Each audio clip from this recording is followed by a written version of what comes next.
마가복음 9장 7절에서 8절 다 찾으신 줄 알고 한 목소리로 봉독하겠습니다. 시작. 마침 구름이 와서 그들을 덮으며 구름 속에서 소리가 나되 이는 내 사랑하는 아들이니 너희는 그의 말을 들으라 하는지라. 문득 들러보니 아무도 보이지 아니하고 오직 예수와 자기들 뿐이었더라. 아멘. 오직 예수의 믿음이라는 제목으로 차명근 목사님께서 말씀을 전해드리겠습니다. 사랑하는 하나님 감사합니다. 오늘 말씀을 통해서 주님의 완전한 사랑으로 임하여 주시옵소서. 모든 것이 사라지고 오직 예수와 우리만 남았더라는 본문의 말씀처럼 산 가운데 여러 가지 어려움이 있고 또 낙심될 때도 있지만 오직 예수만 남고 오직 예수만 바라보는 신앙을 통하여서 주님 안에서 든든히 세워져 가고 또 주를 닮아가는 귀하고 복된 저희가 교회가 될 수 있도록 인도하여 주옵소서. 감사드리며 주 예수 그리스도의 이름으로 기도합니다. 아멘.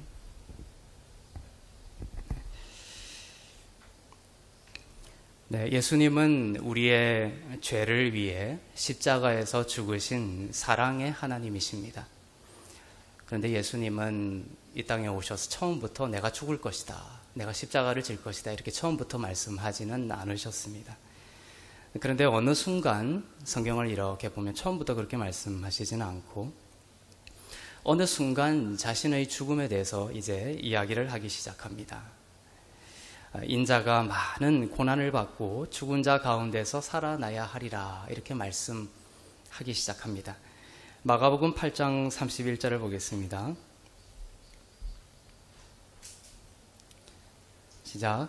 인자가 많은 고난을 받고 장로들과 대제사장들과 서기관들에게 버림받아 죽임을 당하고 사흘 만에 살아나야 할 것을 비로소 그들에게 가르치시되. 네, 이렇게 자신의 고난과 또 죽음과 사흘 만에 다시 살아날 것에 대해서 주님은 말씀하기 시작합니다. 이 시점이 중요합니다. 이제 이 말씀을 하시면서 본격적으로 주님의, 그전에도 주님에 대한 박해가 있었지만 이제 이 말씀 이후에 정말로 본격적인 그 십자가의 고난의 길을 가게 되십니다. 이렇게 우리의 죄를 위한 죽으심과 부활을 이야기하시면서 이제 등장하는 첫 사건이 바로 변화산입니다.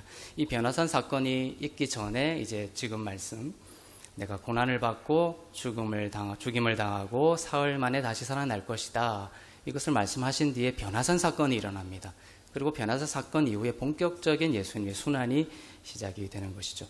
그래서 이 변화산 사건은 상당히 우리에게 주시는 중요한 의미가 있다라는 것입니다.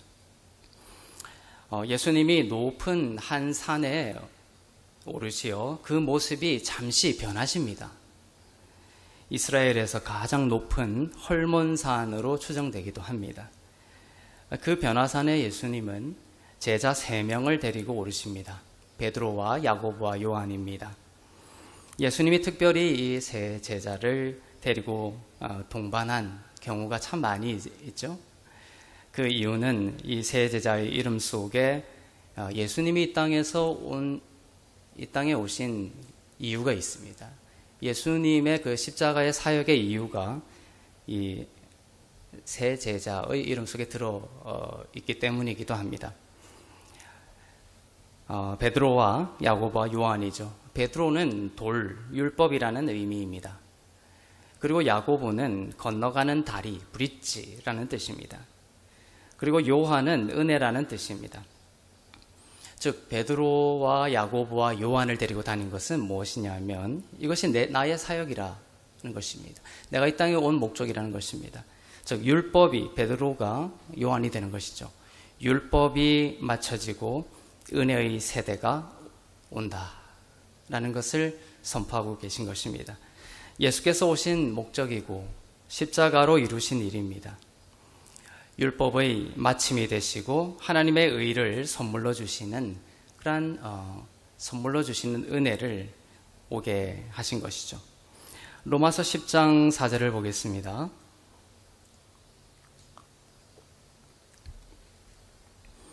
시작. 그리스도는 모든 믿는 자에게 의를 이루기 위하여 율법의 마침이 되시니라. 그리스도는 율법의 마침이 되시니라 말씀하고 있습니다.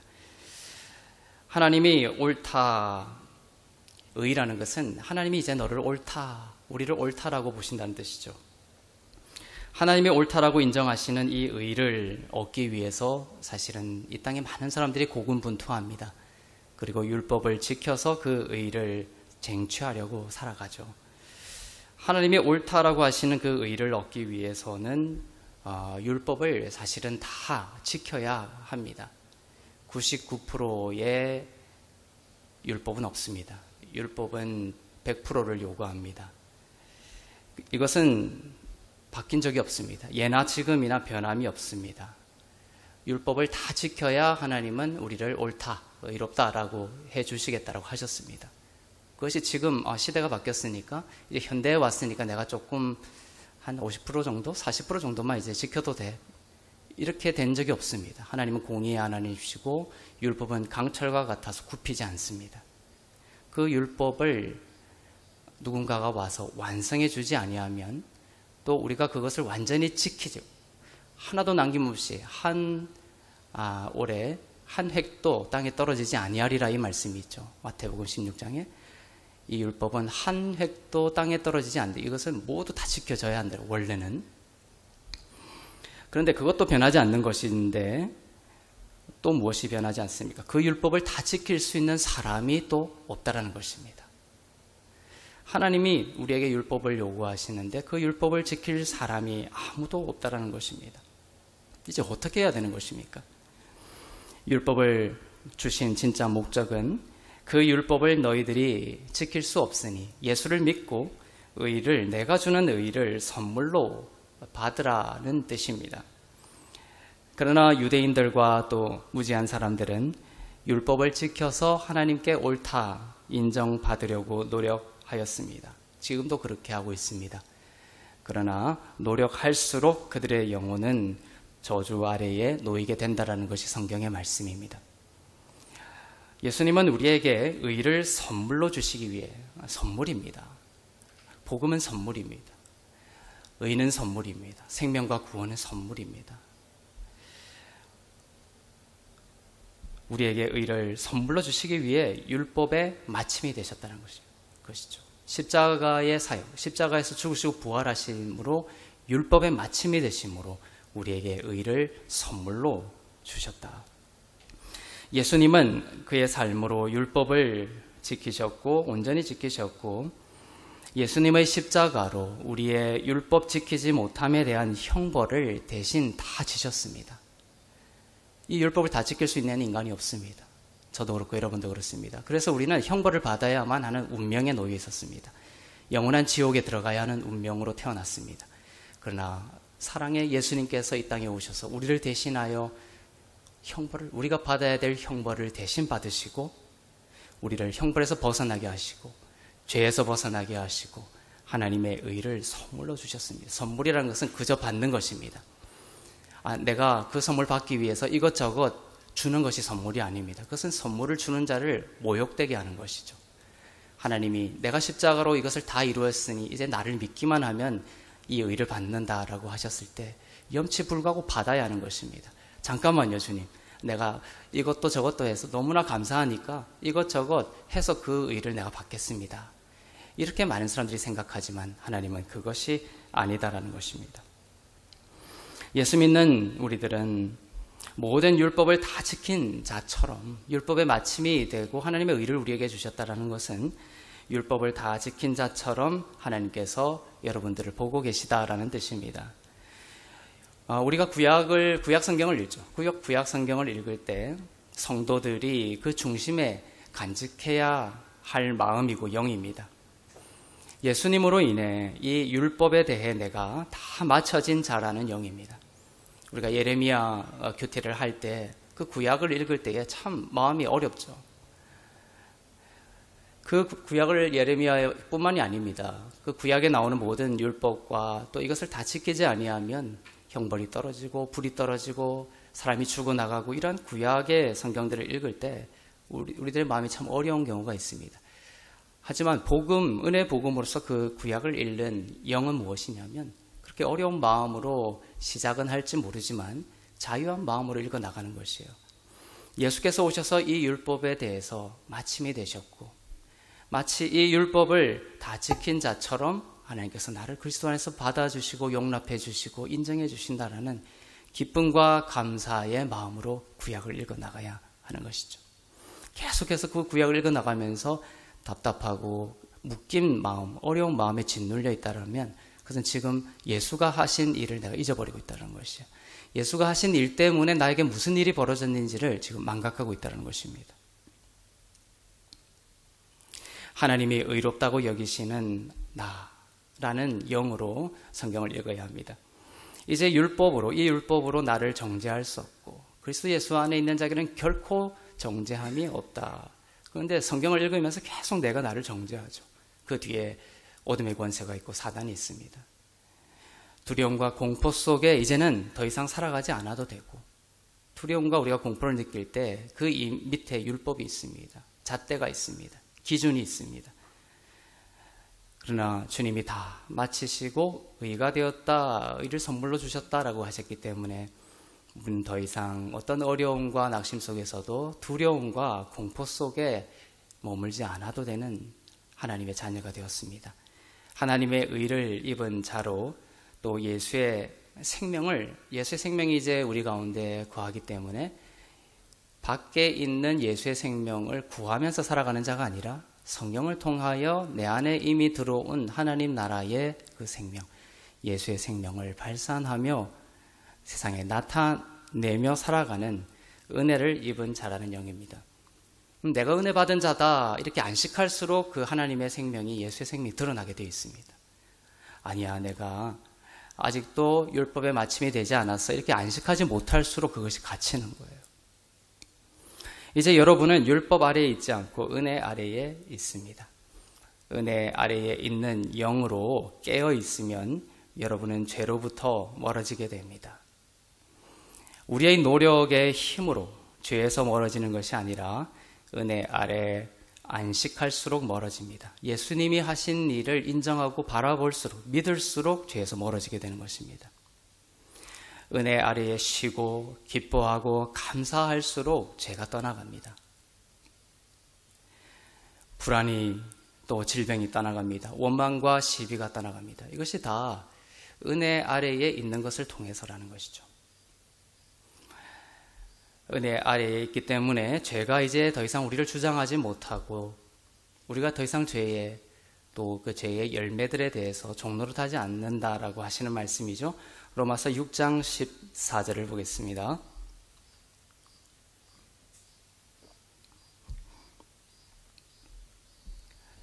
시작.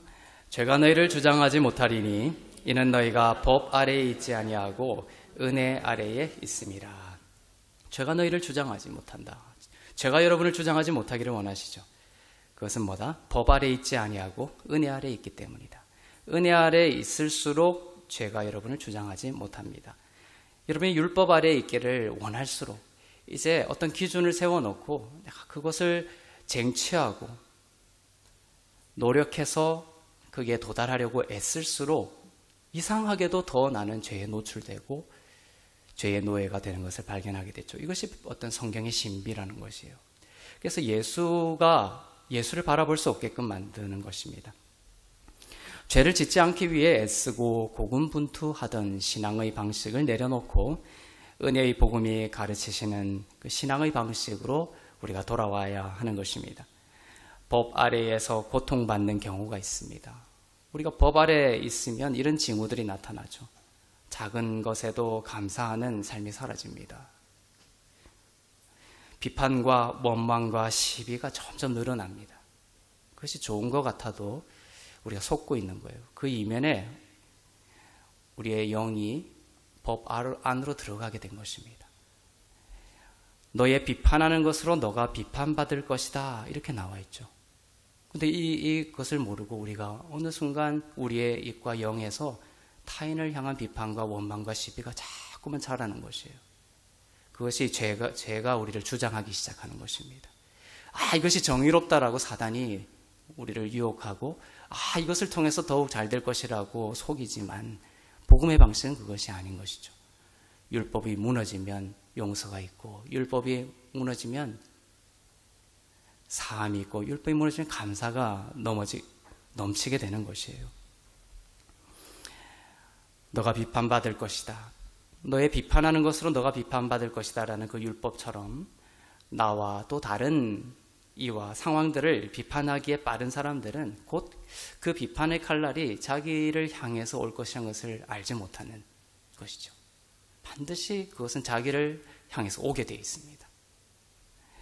자신과 삶을 향해 방향을 틀어버린다는 것을 그때는 알지 못하죠.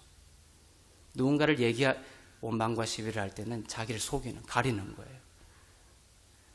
성경 말씀처럼 남의 눈에 먼지는 보이지만 자기 눈에 들보는 깨닫지 못하는 것이에요.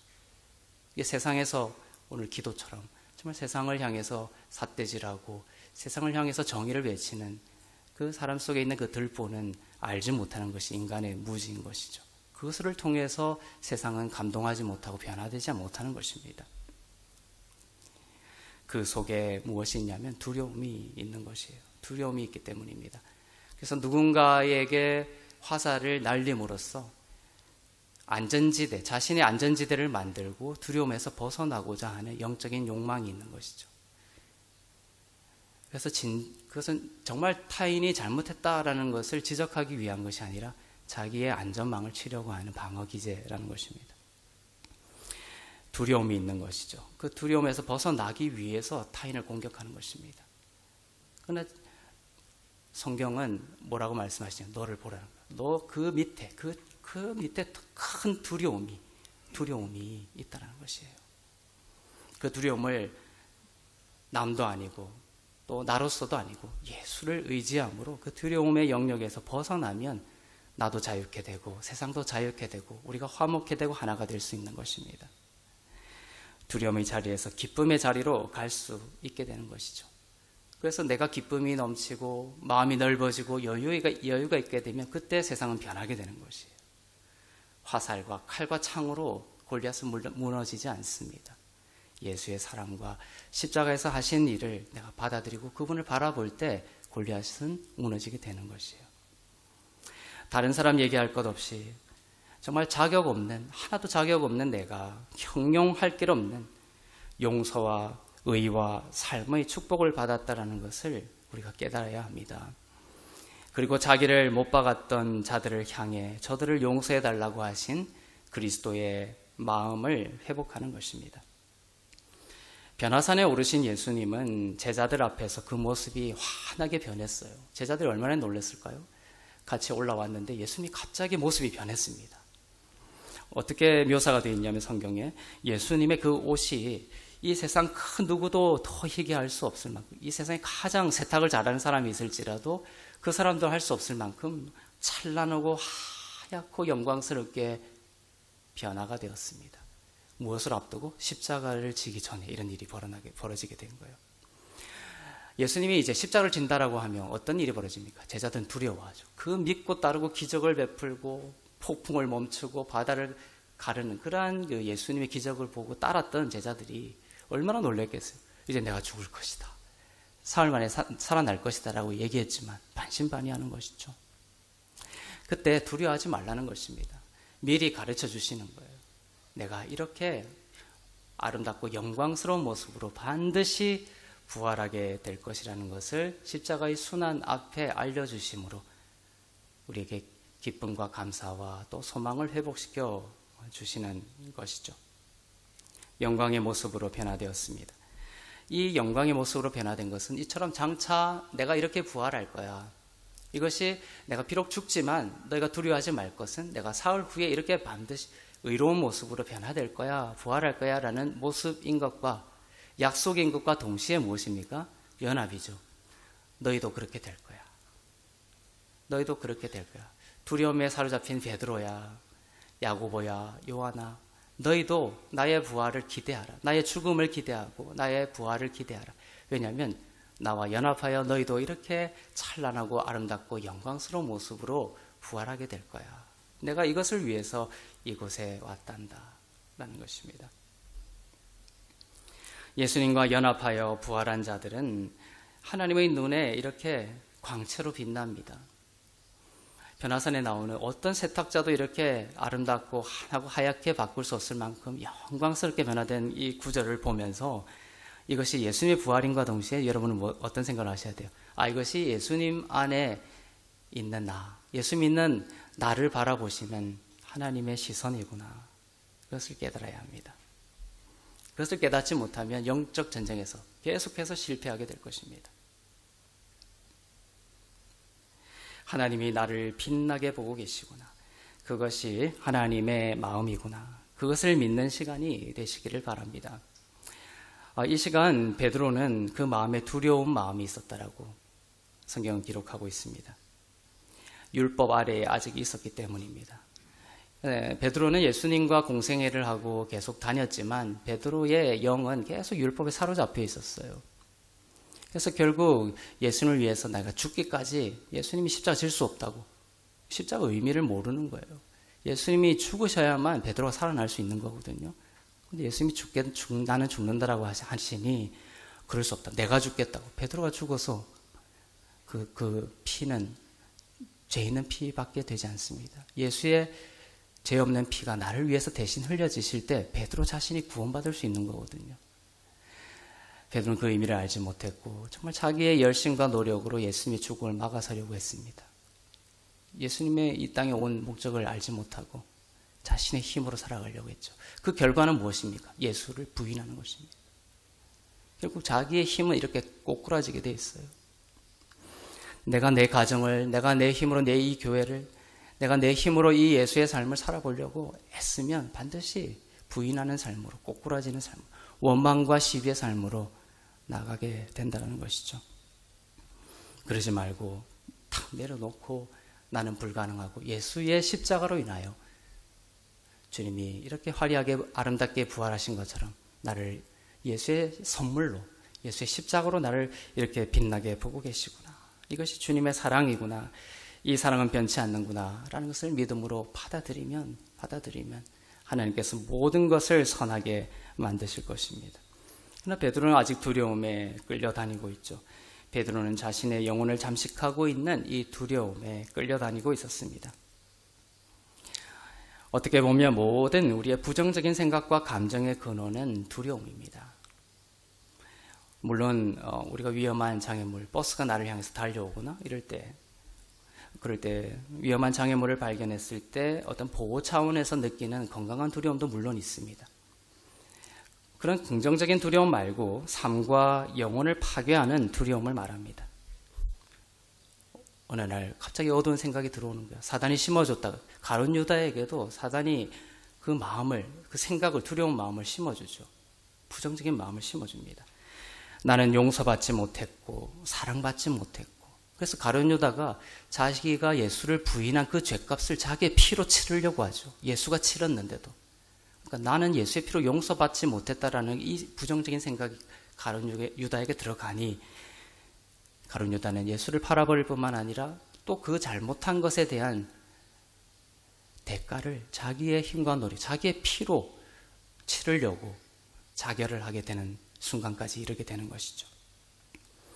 나는 용서받지 못했고 사랑받지 못했고 나의 인생은 무가치하고 나는 장래도 없는 자라는 그 두려움이 밑에 깔려 있는 것입니다. 이 시간 예수님의 은혜가 이 두려움을 여러분 가운데에서부터 내쫓기를 축복합니다. 그 두려움을 직면해야 돼요. 다 이렇게 겉으로 나오는 눈에 보이는 것에 사로잡히지 마십시오. 자기 자신을 들여보십시오. 자기 자신 그 밑에 뭐가 있냐? 두려움이 있습니다. 이 두려움을 어떻게든 억누르고 감추려고 우리는 애쓰고 아둥바둥하고 세상과 투쟁하는 거예요. 없어지지 않습니다. 그것이 변화되고 바뀐다고 해서 내 안에 그것이 해결이 됩니까? 되지 않습니다. 그것은 오직 예수 그리스도를 바라봄으로 내가 두려움에서 자유케 되었구나라고 내 마음이 천국이 되어야 돼요. 내 마음에 꽃이 피어야 되는 것입니다. 여유가 있어져야 됩니다. 세상에 어떠한 어려움과 원망과 있어도 그걸 품을 수 있는 넓은 그리스도의 마음이 되어야 되는, 우리를 복음은 그것을 향해서 가는 거예요. 시시비비를 가려서 세상을 바꾸려고 하는 것은 복음이 아닙니다. 그건 세상의 방식이죠. 바꿔지지도 않습니다. 척할 뿐입니다. 그래서 미국과 같은 그러한 아주 질서가 정연한 사회인 것 같은 고도화된 질서의 사회인 것 같아도요, 그 율법 하나가 탁 무너지면 그것은 아비규환의 아전구투, 이전구투의 장이 되어버리는 것입니다. 왜냐하면 그 마음에 있는 것이 이제 드러나버리기 때문이죠. 하지만 예수 믿는 자들은 그 법 때문에 그리스도의 삶을 살아가는 것이 아니기 때문에 그 법이 무너지고 그 법이 사라지더라도 내 안에 있는 그 두려움으로 인도된 자가 아니라 생명과 평안으로 인도된 자들이기 때문에 그 무법 사회 안에서도 그리스도의 삶을 살아갈 수 있는 그러한 자가 되는 것이죠. 그러니까 늘 평안한 것이에요. 환경과 상황에 상관없이. 그러한 복음의 삶을 여러분들이 살 수 있도록 주님께서 인도하시기를 바랍니다. 예수님이 변화산에서 영광스러운 모습으로 변모되었을 때에 예수님이 싹 변하셨죠. 아름답게 변했습니다. 그런데 예수님 좌우에 환상 가운데 누군가가 나타나요. 한 사람은 모세이고 한 사람은 엘리야 선지자가 나타납니다. 그리고 변화된 예수님과 함께 이야기를 나눈 장면이 나오고 있습니다. 모세와 엘리야죠. 모세와 엘리야가 나왔다. 성경에서 모세와 엘리야는 구약 전체를 말하는 것입니다. 모세는 모세오경이고 엘리야는 선지서를 말하기 때문에 우리가 흔히 모세와 엘리야다라고 하면 구약을 말한다라고 보시면 되는 거예요. 구약이 신약과 이야기하고 있습니다. 구약이 율법이 은혜와 이야기하고 있습니다. 그 구도인 거예요. 베드로가 깨달았을까요? 이 의미를 아직 잘 깨닫지 못하고 있습니다. 베드로는 어떤 말을 하냐면 너무 좋은 거예요. 자기가 따르고 있던 모세, 추앙했던 모세, 엘리야 선지자가 눈앞에 나타난 것입니다. 그 사람에게 주목하죠. 십자가의 의미보다. 그래서 베드로가 어떤 말을 하냐면 어처구니 없는 말을 합니다. 그러나 우리가 얼핏 생각하면 너무 보기 좋은 말, 듣기 좋은 말, 감동스러운 말을 하는 것 같아요. 뭐냐면 초막 3개를 짓자. 3명이잖아요. 그래서 초막 셋을 지어서 하나는 모세에게 주고 하나는 엘리야에게 주고 하나는 예수님에게 주자. 초막 셋신앙이라고 합니다. 이것을. 이 초막 셋신앙이 무서운 거예요. 잘못된 것입니다. 마가복음 9장 5절을 보겠습니다. 베드로의 말입니다.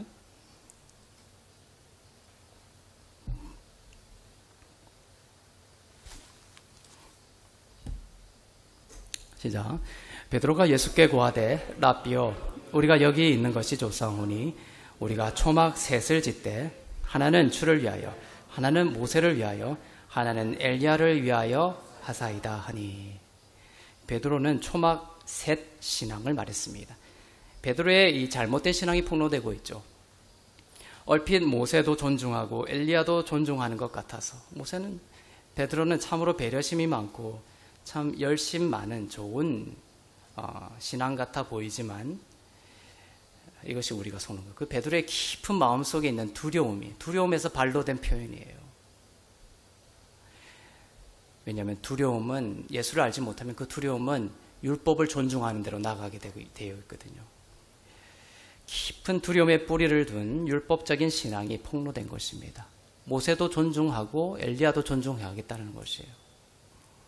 예수로 인하여 율법이 마침이 됐다는 것을 아직 깨닫지 못하고 있는 것입니다. 하나님은 이런 율법과 은혜를 섞어버리거나 또는 율법적인 신앙을 기뻐하지 않습니다. 초막 셋 신앙을 기뻐하지 않는다는 것을 오늘 보여주고 있는 것이에요. 왜냐하면 이러한 내가 주인됨, 율법이라는 것은 내가 주인됨입니다. 사실은 예수님을 위해서, 하나님을 위해서 이 율법 다 지키겠습니다 라는 것은 정말 예수님 중심주의 같지만 하나님은 그것을 뭐라고 평가하냐면 너가 주인 되었구나, 너가 주인이라는 거예요. 내가 주인됨이라는 것은 바로 우리들을 망치기 때문입니다. 사망을 열매맺기 때문입니다. 방금 말씀드렸듯이 여기에 나타난 모세와 엘리야, 예수님과 함께 나타난 모세와 엘리야는 구약 전체를 말한다는 것이죠. 누가복음 16장 16절을 보겠습니다.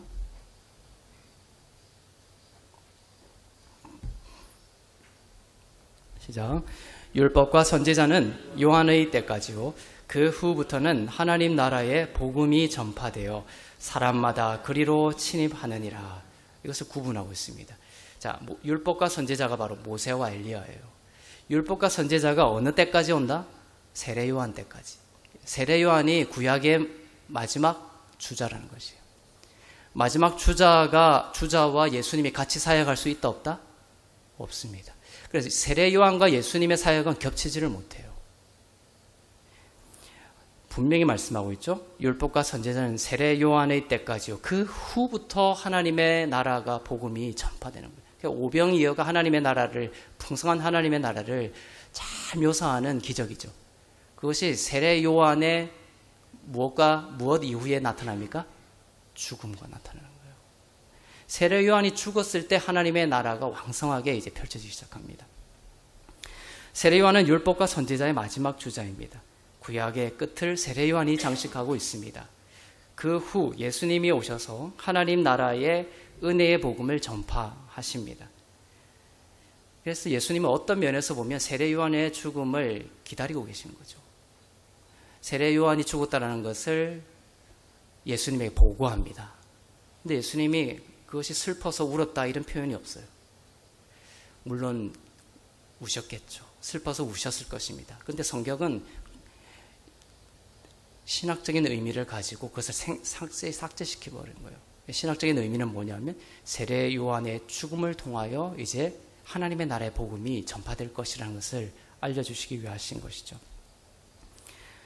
세례 요한이 구약과 율법의 마지막 주자로서 죽어야만 은혜의 복음이 전파될 수 있습니다. 여러분의 옛자가 예수 그리스도와 함께 죽어야 새 자가 여러분 가운데 나타나고 그 새 자로서 살아갈 수 있는 것이죠. 죽은 옛 남편과 새 신랑과 같이 살 수는 없는 것입니다. 그것을 말하고 있습니다. 세례 요한과 예수님이 함께 사역을 할 수 없다.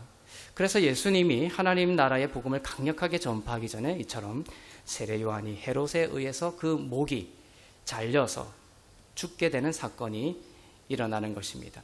사람으로서는 슬픈 일이지만 이 사건을 통해서 성경은 율법의 마침과 함께 새롭게 일어나는 은혜의 복음, 하나님 나라의 복음을 우리들에게 가르치고 있는 것입니다. 세례 요한의 죽음의 소식을 듣고 이제 예수님이 이제 왕성한 하나님의 나라, 율법의 마침을 통하여 이제 우리에게 의가 주어졌을 때에 일어날 일에 대한 예표의 일들을 이제 전환되는 시점을 보겠습니다. 마태복음 14장 12절부터 13절을 보겠습니다.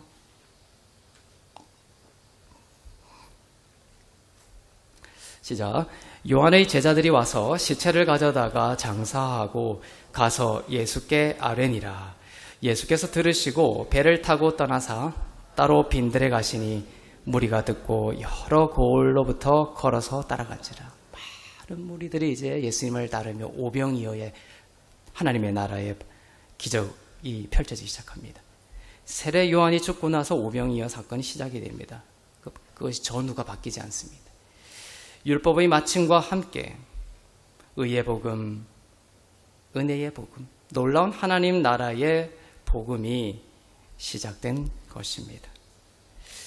그런데 베드로는 초막 셋을 동등하게 다루는 무지를 범했습니다. 모세와 엘리야를 예수님과 동등하게 다루고 있습니다. 여러분은 어떻습니까? 구약을 읽을 때에 계속 짓눌려 있다는 것이 그것의 하나의 징표죠. 아, 지금 내가 초막새 신앙에 빠져 있구나. 딱 자각하고 예수를 바라보고 나의 인생으로부터 세례 요한이 죽었다는 것을 깨달아야 됩니다. 자유함으로 나아가야 되는 것이에요. 나도 주인 되겠다라는 것이죠. 모세와 엘리야를 예수님과 동등하게 다룬다는 것은 율법도 지키고 은혜도 받겠다라는 것입니다.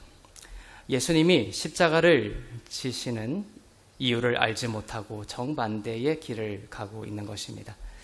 하나님이 우리에게 원하시는 신앙은 무엇입니까? 오직 예수의 신앙입니다. 오직 예수. 예수님으로 인해 율법의 마침이 되고 예수님으로 인해 내가 완전한 하나님의 자녀가 되었고 예수님으로 인해 하나님의 의가 되었다라는 믿음을 하나님은 원하십니다. 그 믿음의 생명이 있고 그 믿음의 평안이 있고 그 믿음에 우리의 영이 열립니다.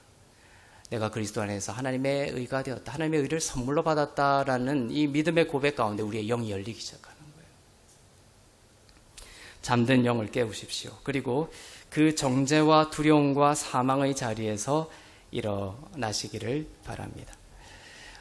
초막 새 신앙을 버리고 오직 예수의 신앙, 유일 초막 신앙을 회복해야 되는 것이죠. 내 힘과 능력과 내 생각을 의지하며 살아왔지만 그 안에 생명이 없으므로 이제 내려놓고 이제 예수님의 말씀을 들으십시오. 나는 불행해.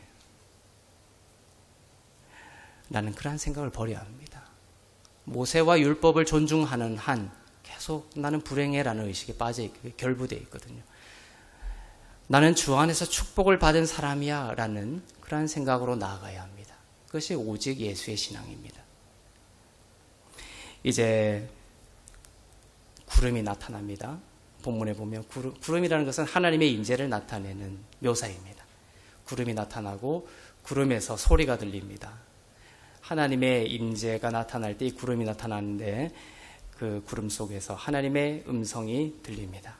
참 중요한 말씀이겠죠. 이때 모든 사건을 이제 마무리 지으면서 이 사건의 의미를 밝혀주시는 거예요. 하나님께서 구름 속에서. 이때 구름 속에서 들리는 하나님의 소리가 무엇인지를 보겠습니다. 그것은 우리에게도 하시는 말씀이에요. 마가복음 9장 4절입니다.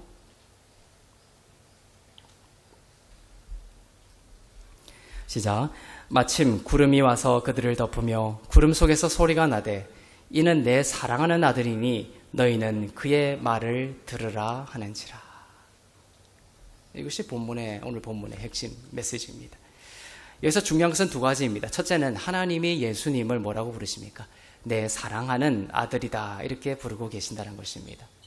둘째는 하나님의 명령은 너희는 모세와 엘리야가 아니라 누구의 말을 들으라?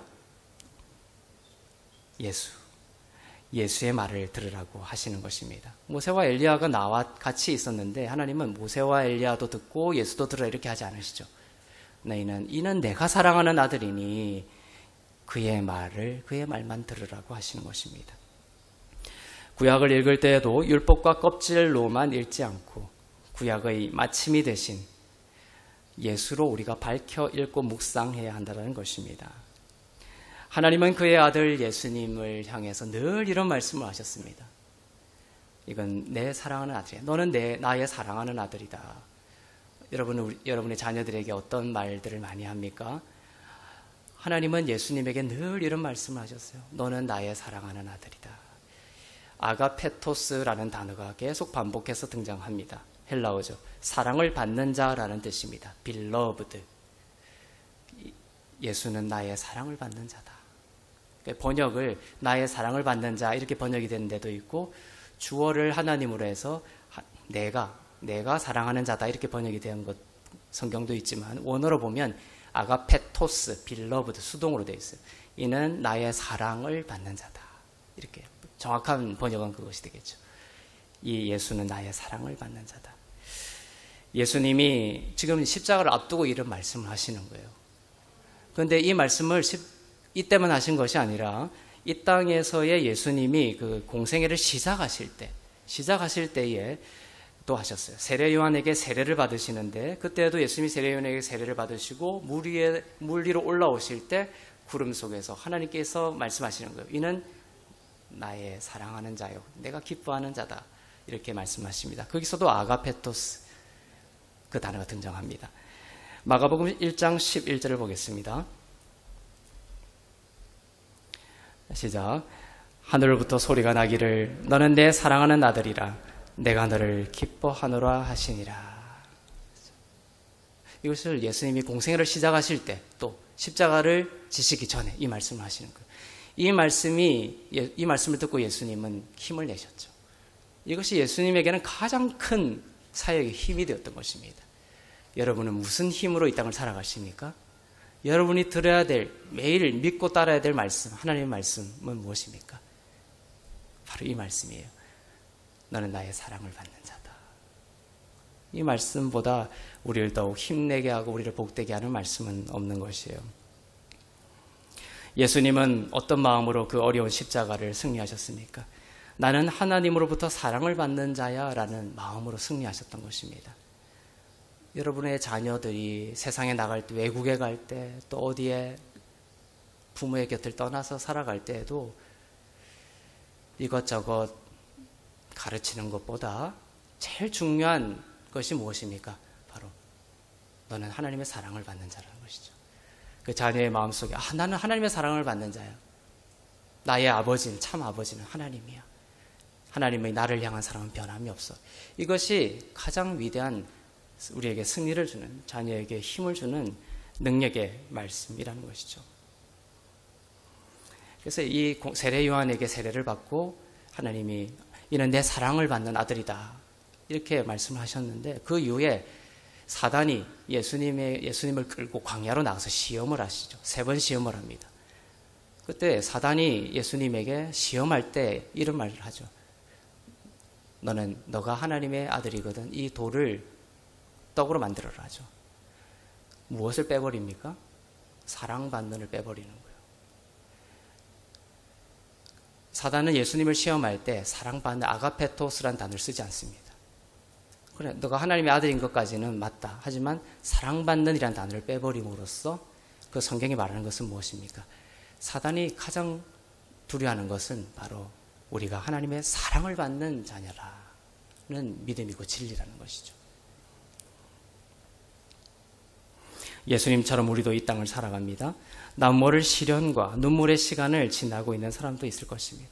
살아가면서 우리가 꼭 붙들어야 될 하나님의 음성이 바로 이것입니다. 너는 나의 사랑을 받는 자녀다. 사단이 와서 하나님의 사랑이 너에게서 떠났다라고 거짓말을 할 것입니다. 사단이 와서 너는 무가치하고 쓸모없는 사람이라고 거짓말을 할 것입니다. 그것은 거짓말인데 정말 많은 사람들이 이 부정적인 생각과 감정에 사로잡혀 자기 자신을 사망의 감옥에 가두고 자기 삶을 파괴하는 데에 이르게 되고 있습니다. 그때 그것에 끌려가지 말고, 그 거짓말에 끌려가지 말고 잠잠히 내 영과 마음을 들여다보세요. 그리고 사단에게 종로로 타고 있는 내 영과 마음을 알아차리고 예수님도 꼭 붙들고 승리하셨던 하나님의 이 말씀을 나도 붙드는 것이요. 그 말씀이 내 영이 되고 내 안에 가득 찬 말씀이 되게 하는 것입니다. 한번 해보십시오. 외롭고 힘들고 낙심될 때 이것이 가장 위대한 힘의 말씀이에요. 나는 하나님의 사랑을 받는 자녀야. 나는 하나님의 사랑을 받는 아들이다. 나는 하나님의 변치 않고 물러서지 않는 사랑을 받는 딸이다. 그 완전한 사랑을 받는 자라는 것이 우리를 모든 두려움과 불안의 감옥에서 걸어나와 넓은 그리스도의 마음을 갖게 만들고 좋은 것들을 받아 먹을 수 있는 축복의 삶으로 인도합니다. 하나님의 사랑을 받는 자이라면 세상에 무엇을 우리가 필요로 하겠습니까? 그죠? 세상이 우리에게 뭔가를 가져가고 또 세상이 우리에게 뭔가 만족을 주지 못하더라도 내가 하나님의 사랑을 받는 자, 이거 하나로 우리는 충분히 만족할 수 있는 신앙에서 출발하는 것입니다. 이것이 출발이 되어 있지 아니하면 계속 살아가면서 흔들리는 거예요. 세상이 이것을 채워주지 못하면 또 흔들리고, 또 내가 기대했던 것이 또 이루어지지 않으면 또 흔들리고 불안하고, 뭐가 두려움의 뿌리가 해결되지 못했던 것이에요. 내가 정말 하나님의 완전한 사랑을 받는 자라는 이 확신과 믿음으로 다시 돌아가야 되는 것이에요.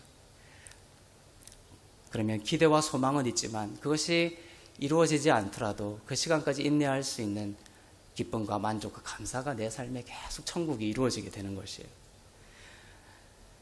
요한일서 4장 18절 말씀 보겠습니다. 자, 무엇이 우리 안에 두려움이 있는데 무엇이 이 두려움을 몰아내는지 성경은 비밀을 가르쳐주고 있습니다. 시작. 사랑 안에 두려움이 없고 온전한 사랑이 두려움을 내어 쫓는다. 예수님이 변화산에서 변화한 그 광채나는 모습의 의미가 이것입니다. 부활한 너희들도 나의 이 빛남과 같이 아버지의 완전한 사랑을 받는 자야. 너희는 내 안에서 의롭고 흠없고 거룩한 자녀들이야. 그러니 사망과 두려움과 불안에서 걸어 나오라 말씀하시는 것입니다. 하나님은 구름 속에서 예수의 말을 들으라 이렇게 말씀하셨죠. 예수의 말이 무엇입니까? 예수의 말을 이제 들어야 되는데 예수님의 말씀도 동일합니다. 내가 율법의 마침이 되었고 너희는 나의 의가 되었다. 나의 의가 되었다라는 것은 예수님의 그 빛나는 광채처럼 나도 너를 본다라는 것이에요. 너희는 나의 사랑을 받는 자들이다. 어떤 것도 내 안에 있는 하나님의 사랑에서 너희를 끊을 수 없다라는 그 영원하고 확실한 의의 자녀에 대한 사랑의 고백을 예수님께서는 늘 우리에게 하고 계십니다. 로마서 8장 37절부터 38절 보겠습니다. 시작. 그러나 이 모든 일에 우리를 사랑하시는 이로 말미암아 우리가 넉넉히 이기느니라.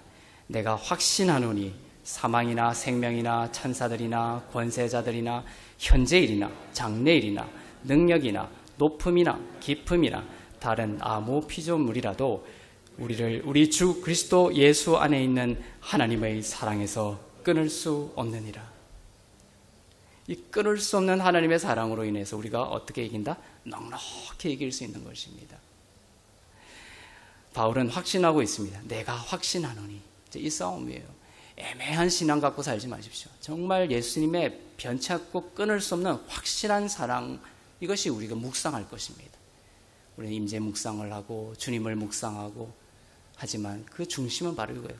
변함없고 끊임없는, 아무것도 어떤 것도 끊을 수 없는, 바울도 확신했던 예수님의 사랑을 우리도 확신하고자 하는 것입니다. 예수님도 확신하셨습니다. 이 확신이 여러분에게도 있기를 바랍니다. 그리스도 예수 안에서 하나님의 끊을 수 없는 사랑을 받은 자라는 영이고 믿음입니다. 그러면 어떠한 넘어졌을 때도 여러분은 더욱더 선하게, 더욱더 생명으로, 은혜 위에 은혜로 회복될 수 있는 것입니다. 변화산 사건의 이제 끝이 나옵니다. 이제 이 사건이 마무리됩니다. 예수의 말만 들으라 하고 그 다음에 다음 구절이 또 중요해요. 그 끝은 이제 어떤 사건이 벌어지냐면 모세도 사라집니다. 엘리야도 사라집니다. 그리고 예수만 남는 장면으로 끝이 나는 거예요. 예수의 말만 들으라 라고 하신 뒤에 그 다음 절에서 다 사라지고 예수만 남는 장면을 우리에게 그려주시는 거예요. 우리의 삶이 이러기를 원하시는 거예요. 여러분의 삶도 예수만 남는 삶이 되기를 축복합니다. 마지막 구절 볼까요? 마가복음 9장 8절 보겠습니다. 시작. 문득 둘러보니 아무도 보이지 아니하고 오직 예수와 자기들 뿐이었더라. 여러분들은 무엇을 보고 있었습니까? 자꾸만 상황들, 환경들, 잘잘못들, 모세와 선지자들, 이걸 보고 살았습니까? 다 사라지는 것이에요. 그것으로 인해 그 밑바닥에 두려움이 있었다는 것입니다. 변화산 사건을 통해서 예수님이 율법의 마침이 되시고 너희도 나처럼 이렇게 의로운 자들이야. 베드로 너도 그렇고 야고보 너도 그렇고 요한 너도 그렇다. 이 자리에 앉아있는 여러분 모두도 예수님의 빛나는 광채처럼 빛나는 하나님의 의로운 자녀인 줄로 믿습니다. 그 사랑이 끊어지지가 않는 거예요. 예수만 남는 그런 삶이 되기를 바랍니다. 오직 예수와입니다. 오직 예수와 자기들 뿐이었더라. 원문으로 보면 모노스 이에수스 이렇게 돼 있어요. 이에수스는 지저스입니다. 헬라어로. 모노스는 only라는 뜻입니다. only 이에수스, only 지저스라고 영어 성경에 아마 번역이 되어 있을 겁니다. 오직 예수만 이라는 뜻이죠. 모세와 선지자 아래에서 능력을 잃어버린 자가 있다면 오늘 율법의 마침이 되시고 사랑받을 수 없었던 자격을 끝내시고 무엇도 끊을 수 없는 완전한 사랑과 공급하심과 삶의 인도하심과 밝은 미래를 약속하신 오직 예수만 여러분의 삶에 남게 되는 축복의 인생이 되기를 기도합니다. 기도하겠습니다.